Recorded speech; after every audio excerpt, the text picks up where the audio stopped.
বিসমিল্লাহির রহমানির রহিম। সবাইকে রফিক একাডেমি অনলাইন ক্লাসের পক্ষ থেকে স্বাগতম। আজকে আমার ধারাবাহিক ক্লাসের পদার্থের অবস্থা ও চাপ অধ্যায়ের আলোচনার বিষয়বস্তু হচ্ছে প্যাসকেলের সূত্র। তো আমি প্যাসকেলের সূত্রটা লিখে দিব না, তোমরা বই থেকে এটা পড়ে নিবা। আমি এটা একটু বলে দেই যে কোনো একটা আবদ্ধ পাত্রে তরল বা বায়বীয় পদার্থ রেখে যদি বাইরে থেকে চাপ প্রয়োগ করা হয়, সেই চাপ সব দিকে সমভাবে সঞ্চারিত হয় এবং পাত্রের সাথে লম্বভাবে ক্রিয়া করে। দেখো, অর্থাৎ প্যাসকেল বলছে যেটা একটা আবদ্ধ পাত্র, এটা একটা আবদ্ধ পাত্র, এই পাত্রের মধ্যে তরল পদার্থ নেওয়া হয়েছে। এখন এই অংশে যদি আমি চাপ প্রয়োগ করি, ওই চাপটা যে পরিমাণ চাপ প্রয়োগ করব, এই অংশটা তো আমি কি পাবো, সেই পরিমাণ চাপই পাবো। অর্থাৎ এই চাপটা সমভাবে এই পাত্রে এই অংশটা তো কি হবে, সঞ্চারিত হবে। এটাই প্যাসকেলের সূত্রের মূল কথা। তাহলে দেখো, এই আবদ্ধ পাত্রে দুটা সিলিন্ডার নেওয়া হয়েছে, একটা হচ্ছে সিওন, একটা হচ্ছে কি সি2। এই সিওন সিলিন্ডারের ক্ষেত্রফল হচ্ছে A1 আর বড় পিস্টনের ক্ষেত্রফল হচ্ছে A2 ক্ষেত্রফল। এখন এই অংশটাতে বল প্রয়োগ করা হয়েছে F1, এই ছোট পিস্টনে বল প্রয়োগ করা হয়েছে F1। এই বলটা দেখো, এইখানে যে বল প্রয়োগ করা হয়েছে, এই বলটা কিন্তু এ পাশে অটোমেটিক্যালি সে পাবে। এই পাশে যে বলটা অনুভূত হবে সেটা হবে ঊর্ধ্বমুখী বল, সেটা হবে F2। তাহলে দেখো তো, এই অংশটাতে চাপ কত, ছোট পিস্টনে কি পরিমাণ চাপ অনুভূত হয়েছে, আমরা লিখতে পারি P1 ইকুয়াল কত, F1 ভাগ কত, A1। এই বড় পিস্টনে কি পরিমাণ চাপ অনুভূত হয়েছে দেখো তো, আমরা লিখতে পারি না যে P2 সমান সমান কত, F2 ভাগ কত, A2, এটা আমরা লিখতে পারি। দেখো, তাহলে ছোট পিস্টনের চাপ হচ্ছে P1 ইকুয়াল কত, F1 বাই A1, বড় পিস্টনের চাপ হচ্ছে কত, P2 সমান সমান কত, F2 বাই A2। প্যাসকেল কি বলছে, প্যাসকেল বলছে যে যে কোনো অংশে চাপ প্রয়োগ করলে সেই চাপ সমভাবে সব দিকে কি হবে, সঞ্চারিত হবে। তার মানে এই অংশের চাপ আর এই অংশের চাপটা কি হবে, সমান হবে। মানে এইখানে যে F1 বল দেওয়ার ফলে যে চাপটা সৃষ্টি হয়েছে, ওই চাপটা এই অংশটাতেও সৃষ্টি হবে। তাহলে আমরা লিখতেই পারি প্যাসকেলের সূত্র অনুসারে P1 সমান কি লিখতে পারি, P2 লিখতে পারি। দেখো, তাহলে লেখা যায় কত, P1 ইকুয়াল কত, P2, এটা লেখা যায়।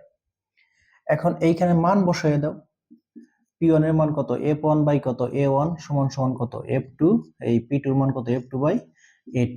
এটাই কিন্তু আমাদের সেই কাঙ্ক্ষিত প্যাসকেলের সূত্র, এটাই প্যাসকেলের সূত্র। এখন দেখো, এইখানে এই বলটা দেওয়ার ফলে, এই বলটা দেওয়ার ফলে ধরে নিলাম যে এই পিস্টনটা সরে গেছে কতটুকু, এই পিস্টনটা ধরে নিলাম যে সরে গেছে কত, x1 পরিমাণ সরে গেছে। ধরে নিলাম যে পিস্টনটা এই জায়গা থেকে এই জায়গায় x1 পরিমাণ সরে গেছে।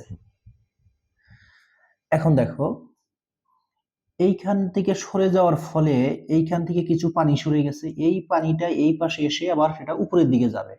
তাহলে এই পিস্টনটাও একটু উপরে উঠবে। ধরে নিলাম যে এই পিস্টনটা উপরে উঠছে এই পরিমাণ, এই x2 পরিমাণ, অর্থাৎ এইখানে এইটা হচ্ছে কি x2 পরিমাণ উপরে উঠছে পিস্টনটা। কেন? কারণ এইখান থেকে যে পানিটা সরে গেছে, এই পানিটা আবদ্ধ পাত্রের এই অংশ উপরের দিকে একটা চাপ প্রয়োগ করছে, এই পিস্টনে এসে বল প্রয়োগ করছে, সেটা সরে গেছে কতটুকু, এই জায়গা থেকে এই জায়গায় গেছে x2। আচ্ছা, তাহলে এইখান থেকে দেখো তো, ছোট পিস্টনে, এই ছোট পিস্টনটাতে কৃত কাজ কত, W1 সমান সমান কত, F1 x1। এটাকে বলা হয় কি বলতো, কৃত কাজ বা ব্যয়িত শক্তি। কৃত কাজ বা ব্যয়িত শক্তি, কৃত কাজ বা ব্যয়িত শক্তি। তাহলে এই অংশটার মধ্যে কৃত কাজ বা ব্যয়িত শক্তি কি হবে, W2 সমান সমান কত, F2 বাই কত, x2। এটা হচ্ছে এই বড় অংশে বা বড় পিস্টনে বা বড় সিলিন্ডারে কৃত কাজ বা ব্যয়িত শক্তি। দেখো, কৃত কাজ বা ব্যয়িত শক্তি।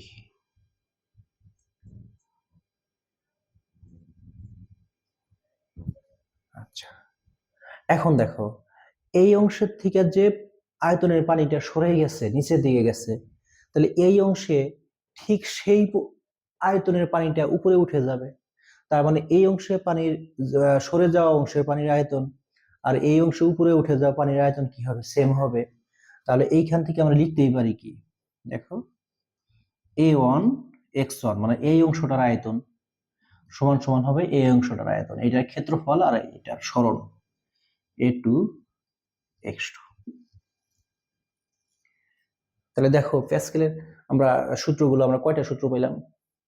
ছোট সিলিন্ডারে বা ছোট পিস্টনের চাপ, এটা কিন্তু চাপ, এটাও চাপ, এটা হচ্ছে ছোট পিস্টনের চাপ, ছোট পিস্টনে কৃত কাজ, আবার বড় পিস্টনের কাজ, বড় পিস্টনে কৃত কাজ। সামগ্রিকভাবে এটা কি পাইছি? প্যাসকেলের সূত্র পাইছি। আবার এইখান থেকে পাইলাম আমি কি, A1 x1 সমান সমান কত? A2 x2। এখন দেখো এই সূত্রগুলো ব্যবহার করে কি কি অঙ্ক আসতে পারে আমরা একটু সলভ করে নিই। এইখানে তোমরা একটা স্ক্রিনশট দিয়ে নাও, এই সূত্রগুলো তোমরা লিখে নাও।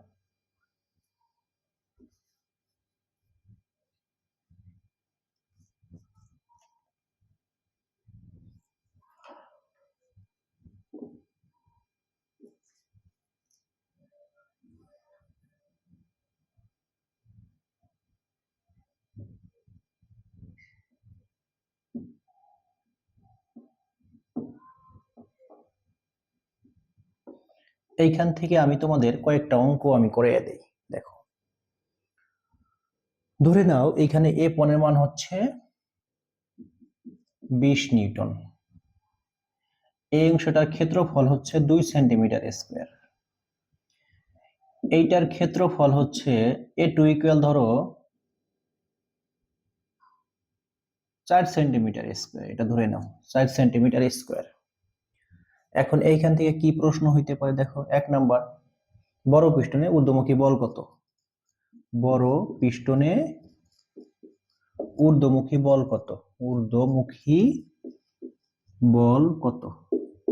অর্থাৎ এই অংশে বল প্রয়োগ করা হয়েছে 20 নিউটন, এই অংশের ক্ষেত্রফল হচ্ছে 2 সেন্টিমিটার স্কোয়ার, আর এই বড় অংশটার ক্ষেত্রফল হচ্ছে, বড় পিস্টনের ক্ষেত্রফল হচ্ছে 4 সেন্টিমিটার স্কোয়ার। তাহলে এই ঊর্ধ্বমুখী বল কত? তাহলে দেখো একদম সহজ, F2/A2 সমান সমান কত? F1 কত? A1। এইখান থেকে জাস্ট তোমরা কি করবা? F2 টার মান বের করে দিবা। F2 সমান সমান কত? দেখো F1 A1, এইখানে ভাগ আছে, এখানে যা কি হবে? জাস্ট গুণ হবে। এখানে আরেকটা জিনিস তোমরা খেয়াল করো, আর নরমালি সেন্টিমিটার স্কোয়ার যদি ক্ষেত্রফল থাকে 10⁻⁴ দ্বারা গুণ করতে হয়, কিন্তু এখানে গুণ না করলেও হবে। কেন? দেখো উপরেও ক্ষেত্রফল নিচেও ক্ষেত্রফল, তাহলে ওই 10⁻⁴ কি যাবে? কাটা যাবে। যার কারণে এইখানে এককটা চেঞ্জ না করলেও হবে। এখানে তোমরা মান বসায় দিবা। কি মান বসায় দিবা? দেখো, তাহলে F1 কত? 20, ক্ষেত্রফল কত? 2, আর এখানে কত? 4। জাস্ট এইখানে যেটা আসবে সেটাই কি রেজাল্ট, এত নিউটন। এটা তোমরা বের করে নিবা। দেখো এখন 2 নাম্বার প্রশ্নটা কেমন হতে পারে, একটা স্ক্রিনশট দিয়ে নাও।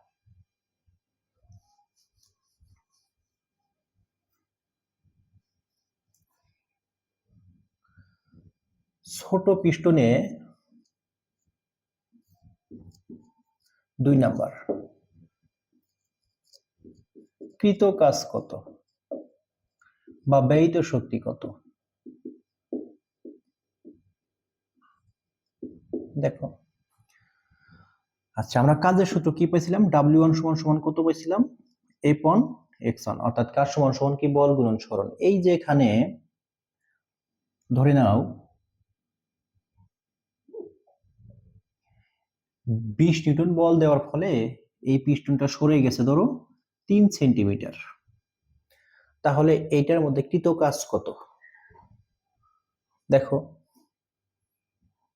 x1 ইকুয়াল কত, 3 সেন্টিমিটার। এটাকে অবশ্যই মিটারে নিতে হবে, 0.03 এত মিটার। খালি শুধু মান বসায় দিব, অঙ্ক শেষ। 20 গুণন 0.03, যেটা আসবে এত জুল, অ্যান্সার। এখন দেখো 3 নাম্বার প্রশ্নটা কেমন হতে পারে।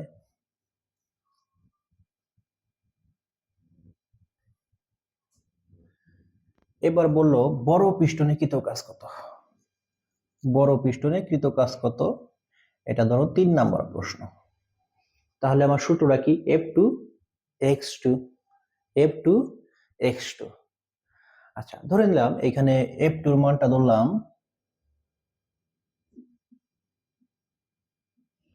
দেওয়া আছে, সাপোজ ধরো 400 নিউটন ধরে নিলাম। কিন্তু এই পিস্টনটা কতটুকু উপরে উঠছে সেটা দেওয়া নাই, এখানে এক্সটা দেওয়া নাই।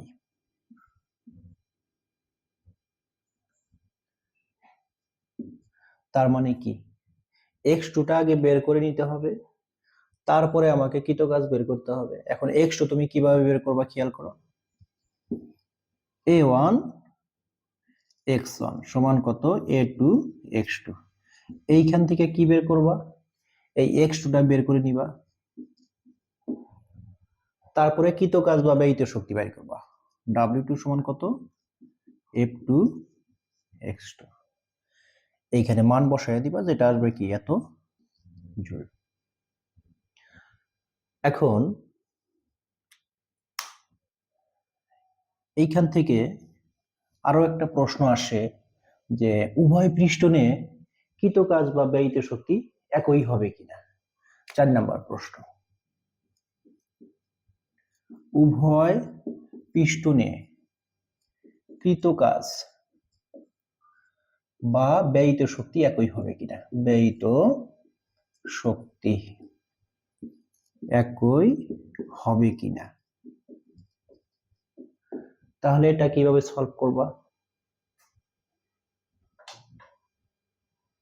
দেখো, তাহলে তুমি আগে ছোট পিস্টনের ক্ষেত্রে কৃত কাজ বাই করবা, W1 বাই করবা, F1 x1। দেখো এটা দেওয়াই আছে, সরাসরি দেওয়া আছে, F1 দেওয়া আছে, x1 দেওয়া আছে, বের করলা।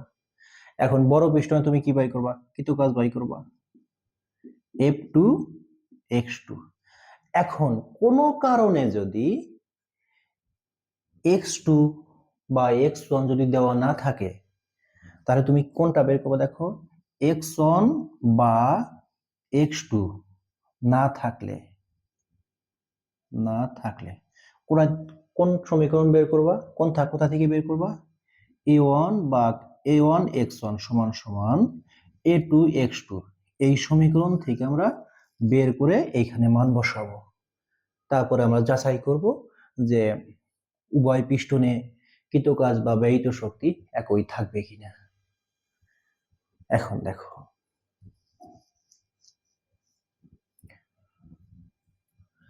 অনেক সময় দেখা যায়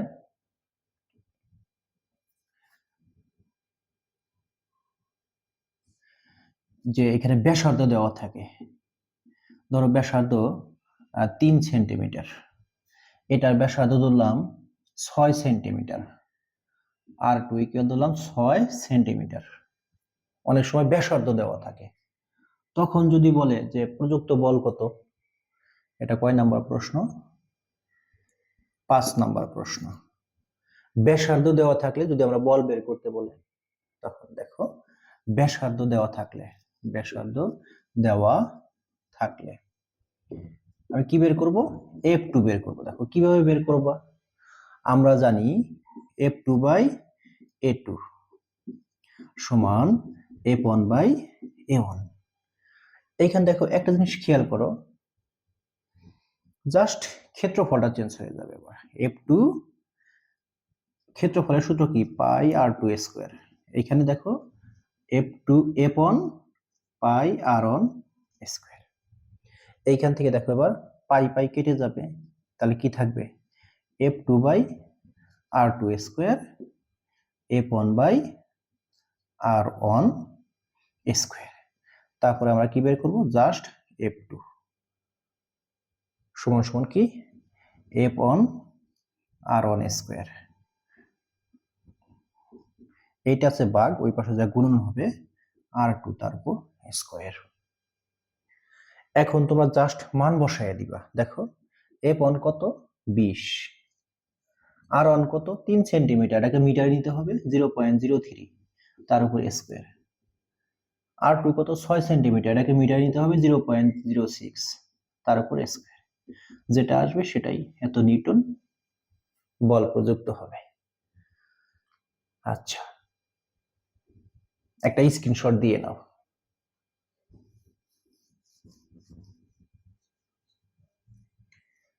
এখন অনেক সময় দেখবা ব্যাস দেওয়া থাকে, ব্যাস দেওয়া থাকে, ব্যাস, তাহলে এটা হবে 6 নাম্বার অঙ্ক।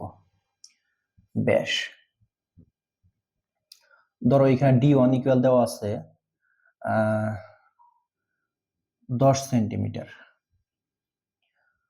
আর এখানে ব্যাস দেওয়া আছে D2 দেওয়া আছে 20 সেন্টিমিটার, 20 সেন্টিমিটার।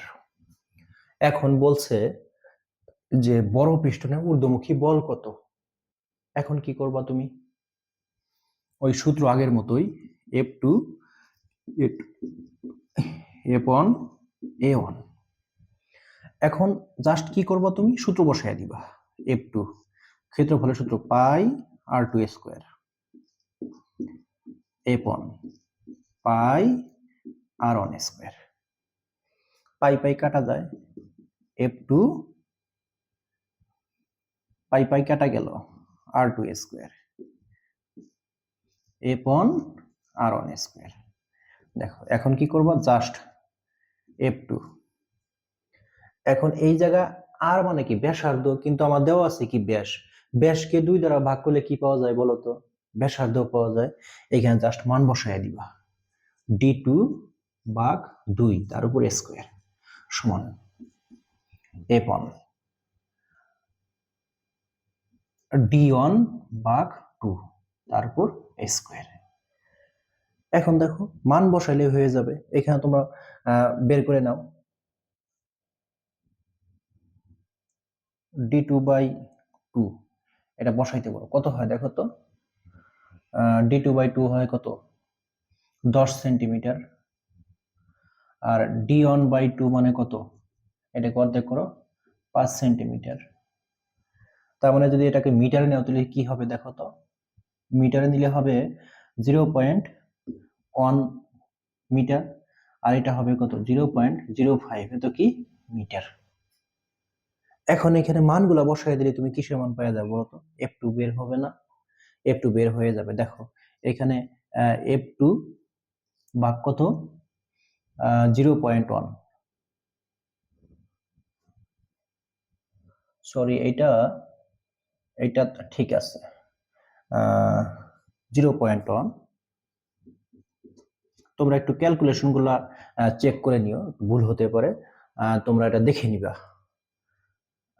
F1 কত? F1 ভাগ কত D1 ভাগ D2 এর মান কত? 0.05, 0.05 তার উপর স্কয়ার। তাহলে এখান থেকে কি F2 টা বের করা যাবে না? পারবে না তোমরা? অবশ্যই পারবা। আচ্ছা, লাস্ট একটা অঙ্ক এখান থেকে আসে, একটা স্ক্রিনশট দিয়ে নাও। আমি আরেকটা টাইপের অঙ্ক এখান থেকে আসে, আমি আলোচনা করে দিচ্ছি।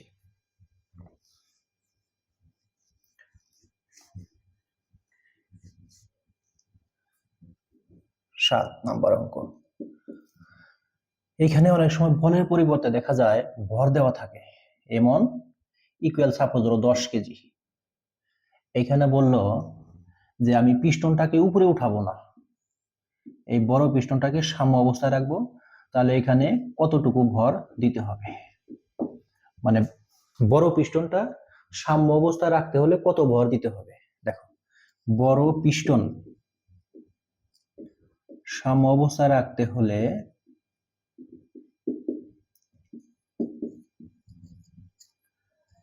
কত ভর দিতে হবে?